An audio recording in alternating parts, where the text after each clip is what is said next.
Muy buenos días, apreciados amigos y hermanos. Hoy ya es miércoles 15 de septiembre y estamos listos para estudiar la lección con cada uno de ustedes. Qué maravilloso que nuevamente podemos reunirnos porque sabemos que el Señor está con nosotros y todos los días está listo para enseñarnos. Así que vamos a estudiar con ustedes Stephanie Franco y Eric Colón. Bienvenidos.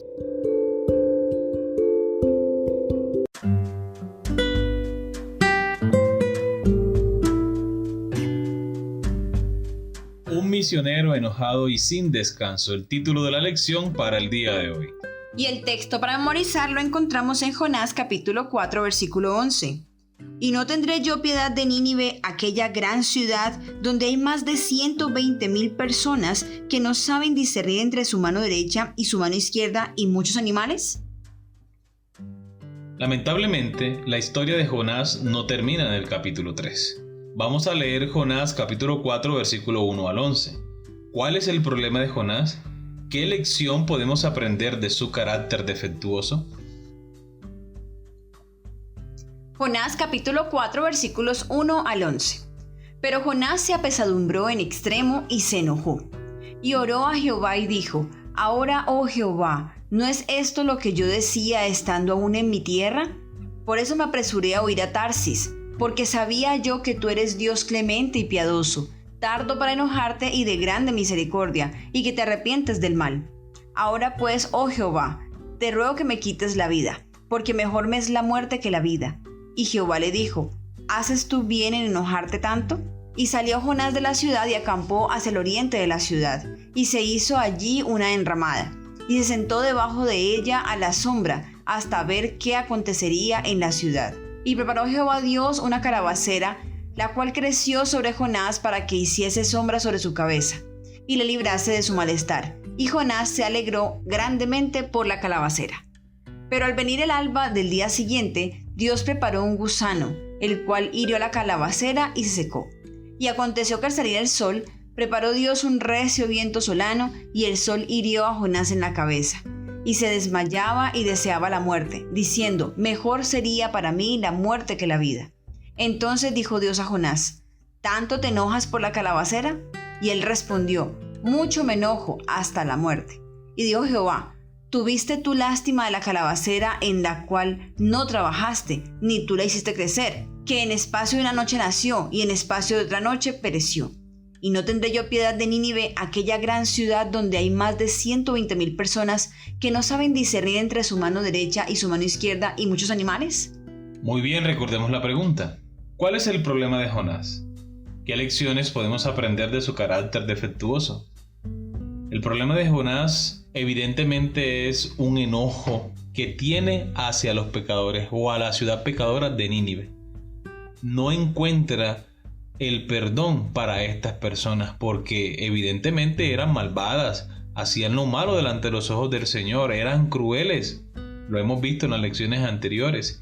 Y Jonás no considera o no cree que este pueblo sea merecedor del perdón divino. Quiere destruirlo. Esto pone en evidencia sus verdaderos sentimientos, su verdadero carácter.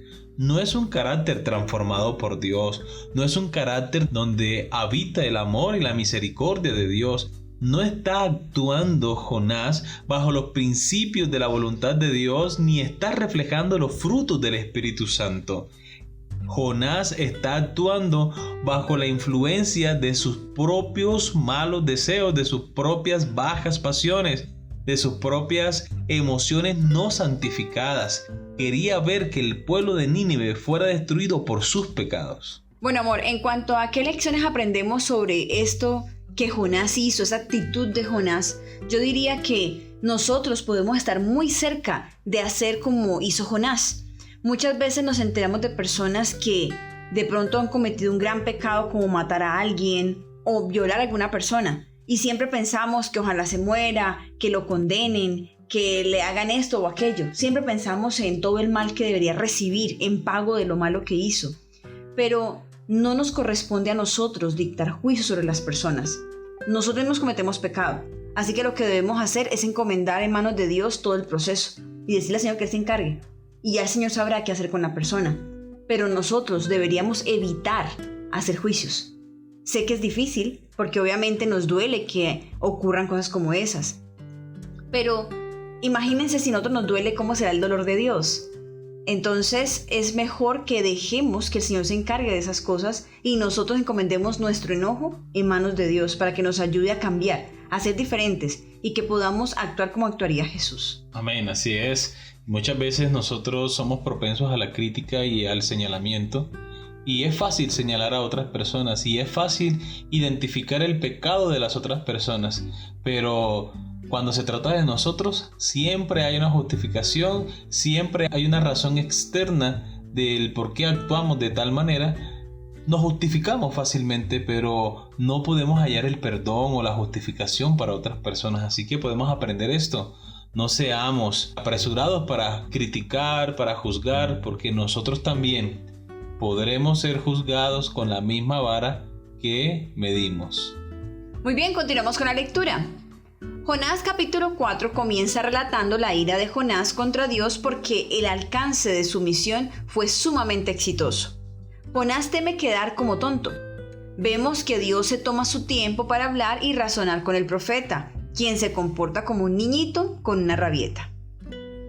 Esta es una evidencia de que los verdaderos seguidores de Dios, incluso los profetas, todavía pueden crecer y superarse. Cuando Jonás conoció el propósito que Dios tenía de perdonar a la ciudad, que a pesar de su maldad había sido inducida a arrepentirse en saco y ceniza, debería haber sido el primero en regocijarse por la asombrosa gracia de Dios, pero en vez de hacerlo, permitió que su mente se espaciase en la posibilidad de que se le considerara falso profeta. Celoso de su reputación, perdió de vista el valor infinitamente mayor de las almas de aquella miserable ciudad. Profetas y Reyes, página 202. La paciencia de Dios con su profeta es asombrosa. Parece decidido a usar a Jonás, y cuando Jonás huye, Dios envía la tormenta y el animal marino para traer de vuelta al fugitivo.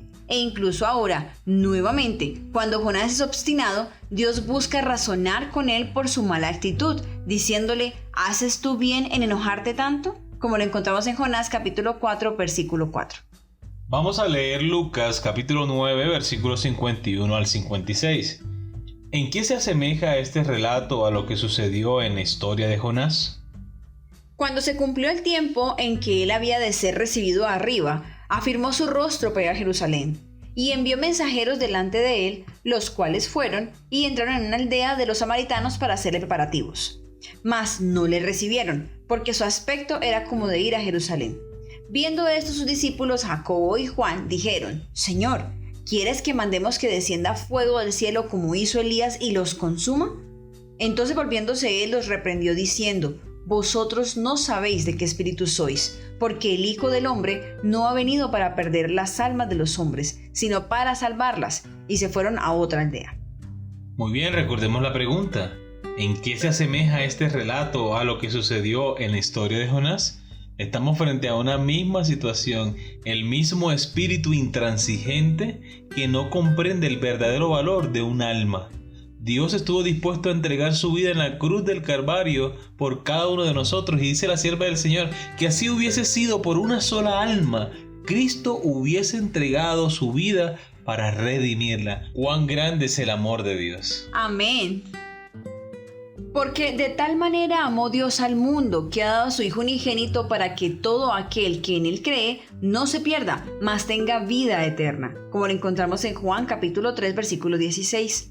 O como expresa Dios en Jonás capítulo 4 versículo 11. Y no tendré yo piedad de Nínive, aquella gran ciudad donde hay más de 120,000 personas que no saben discernir entre su mano derecha y su mano izquierda y muchos animales. Cuán agradecidos deberíamos estar, porque en última instancia Dios es el juez supremo de corazones, mentes y motivos y no nosotros. Gracias a Dios que es así. Imagínate que las personas juzgaran de acuerdo a sus propias convicciones, a sus propias emociones. Sería terrible. No habría esperanza para ninguno de nosotros. Muy bien, hemos llegado a la pregunta final de la lección. ¿Cómo podemos aprender a tener la clase de compasión y paciencia por los demás que tiene Dios? O al menos aprender a reflejar esa compasión y paciencia. Yo creo, amor, que se puede lograr a través de la contemplación de Jesús diariamente y a cada instante. Correcto, pensar cada momento en lo que Cristo hizo por nosotros, que es lo mismo que Cristo ha hecho por los demás. Así es, porque al nosotros tener compañerismo con Jesús, al verlo todos los días, podemos notar nuestra propia pecaminosidad y asimismo podremos ver cuán compasivo y cuán amoroso es con nosotros. A pesar de ser tan pecadores, Él nos recibe, Él nos atiende, Él nos escucha, Él nos perdona. Entonces, el contemplarlo todo el tiempo y poder recibir de Dios estas bendiciones y poder notar todo lo que hace por nosotros hace que nuestro carácter pueda ser poco a poco transformado. Pensemos por un momento en todo lo que sacrificó y lo que sufrió Cristo Jesús para salvarnos. ¿Cómo podríamos nosotros hacer que ese sacrificio valga la pena si no es que tantas personas como sea posible vengan al conocimiento de la verdad y se arrepientan y busquen del Señor y tengan un lugar con Él en el reino de los cielos? Tenemos el gran compromiso de mostrarle a otros el gran amor de Dios para que ese sacrificio de Cristo Jesús valga la pena en la vida de cada ser humano. Se haga una realidad las promesas de Dios en la vida de cada persona a la cual nosotros podamos influenciar mediante el mensaje de salvación. Amén. Muy bien, queridos amigos y hermanos, hemos llegado al final de la lección para el día de hoy. Esperamos que haya sido de gran bendición para ti como lo ha sido para nosotros. Y recuerda nuestra cita para el día de mañana con una nueva lección. Que Dios te bendiga.